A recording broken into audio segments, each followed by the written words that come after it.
E aí, turma, tudo certo? Nesse resumo, a gente vai falar desse livro aqui, ó, Enviesados. Psicologia e vieses cognitivos no design para criar produtos e serviços que ajudam usuários a tomarem melhores decisões. E o Rian Dutra é um cara que trabalhou em várias empresas já, tem pós-graduação em psicologia aplicada. Eu acho que ele é lá de Juiz de Fora, pelo que eu acompanho ele nas redes sociais. E sugiro você também acompanhar ele nas redes sociais, porque vale muito a pena. Ele faz vídeos bem interessantes. Mas nesse livro aqui eu vou trazer alguns conceitos que ele explica também, que são bem legais. Vamos lá. Como eu comentei, né, o nome dele é Rian Dutra, e ele é esse carinha aqui. Deixa eu arrumar esses olhos aqui. E ele escreveu o livro que se chama Enviesados. E o que fala então nesse livro, né? É um livro que fala sobre vieses cognitivos que a gente tem na hora de tomar decisões e como o design pode ajudar as pessoas a tomarem melhores decisões ou piores decisões, né? Dependendo da intenção. Então ele fala psicologia e vieses cognitivos no design para criar produtos e serviços que ajudam usuários a tomarem melhores, e daí aqui grifando, né? Melhores decisões. A gente quer sempre ajudar os usuários, nunca estragar a decisão, né? Que a gente vê em muitos sites contrário. E esse é o livro mais vendido na Amazon, dentro da área do design. E ele tem 1.506 avaliações, agora no momento em que eu estou fazendo esse vídeo, e ele tem uma nota de 4.8, então ele é muito bem ranqueado como um livro muito bom na Amazon. Recomendo muito a leitura desse livro. Os capítulos aí são divididos em vieses, e cada capítulo é um viés diferente. E ele tem muitos exemplos excelentes que ele traz da profissão, né, dos trabalhos que ele já fez, da vivência que ele tem. Para não passar todas as informações do livro aqui e encorajar vocês a lerem o livro, eu vou falar os vieses e trazer outros exemplos que eu tenho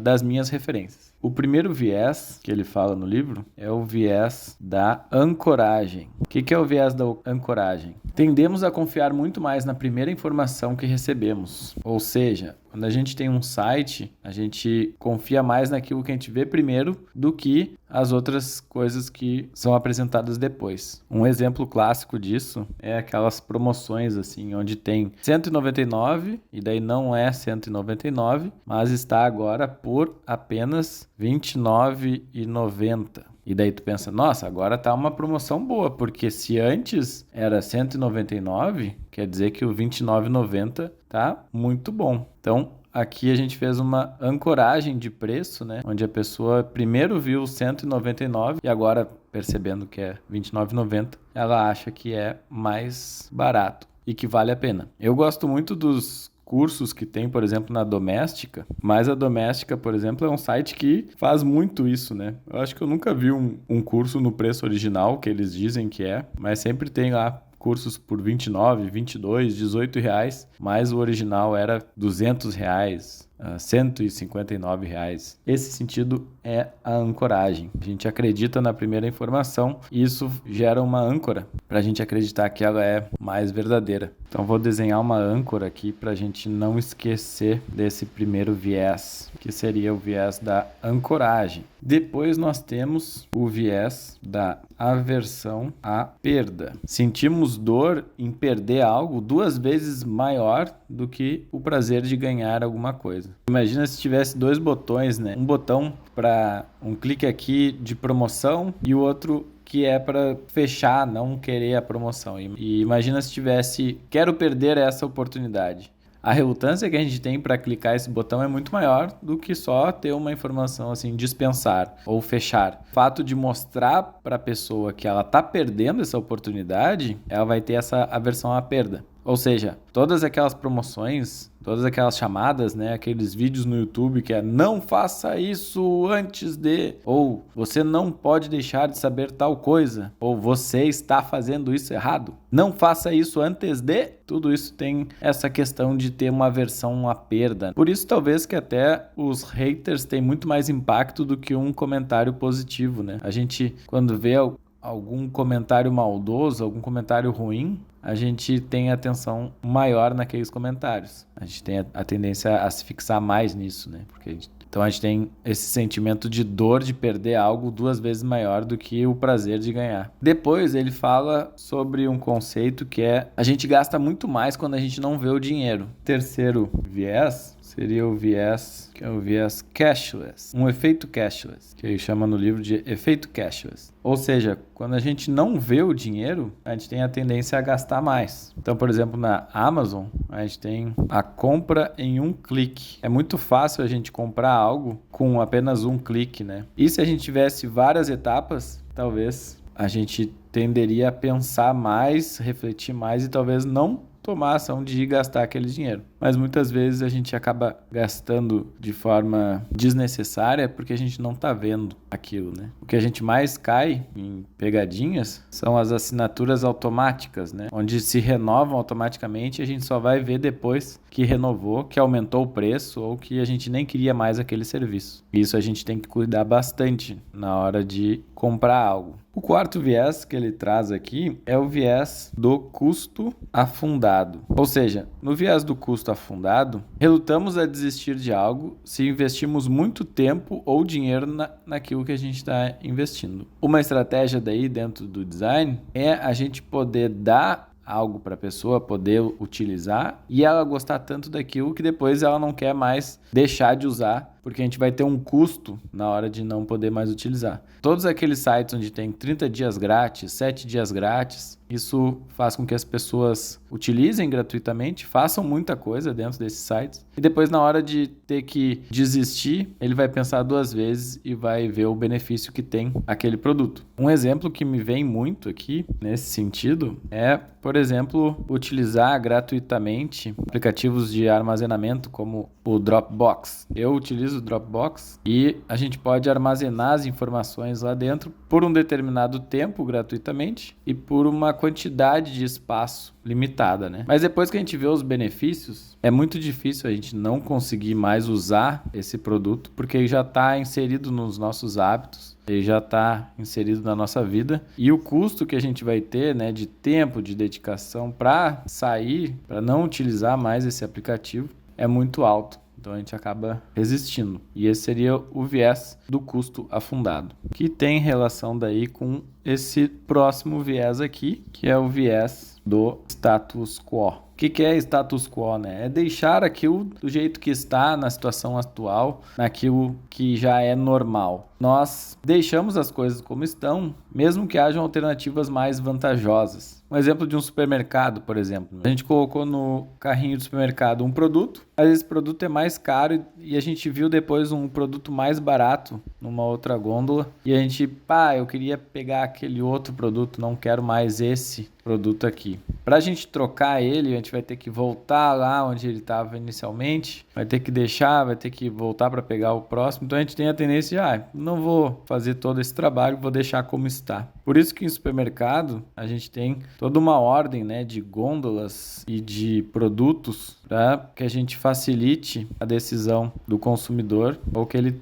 tenda a um resultado, né? E isso tem total relação com o sexto viés, que é o viés do enquadramento. E esse aqui talvez seja o exemplo que tem maior relação com design, né? Se a gente pegar embalagens, por exemplo, pode ter aqui um produto com um texto. Se estiver aqui embaixo 33% menos açúcar. Essa informação vai ser muito mais importante pelo enquadramento dela, pela informação, pela hierarquia da informação que a gente tem, do que se a gente pegasse depois algumas outras informações aqui em outras posições menos vantajosas, né? E diagramar, orientar o usuário sobre a informação é muito importante sobre esse viés do enquadramento. E o sétimo é sobre o viés da fadiga de decisão, que é não conseguimos decidir quando temos muitas opções. Isso aqui a gente vê muito, né, em plataformas como Netflix. Vou sentar no sofá e vou ver um filme. Até a gente decidir qual filme vai ver, a gente fica vendo várias e várias opções e nunca decide qual filme escolher. E um outro exemplo clássico são os cardápios de restaurante. Esses cardápios de restaurante, por exemplo, onde tem várias opções e